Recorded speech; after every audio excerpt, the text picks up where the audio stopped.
Waalaikumsalam warahmatullahi wabarakatuh. Ani Oromoodha.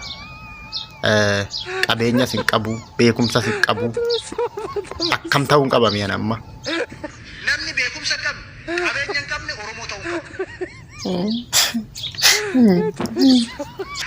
Hojiin jaalattan ishii gargaara dassin hin jiru. Namni beekumsa hin qabne beekumsa horanne qabeenya horanne sabboonummaa Oromummaa qaba jedhee jiraachuu qabu. Akkuma Rabbiin jiraachisetti ni jiraanna. Mee birrii kana lakkaati. Birrii kana sirriitti hin beekonni. Birrii kana sirriitti hin beekonni. Birrii kana sirriitti hin beekonni.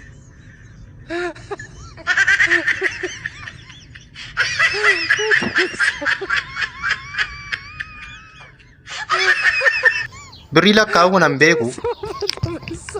Isinis sabboonummaa Oromoo qaba jettanii hin jiraatina.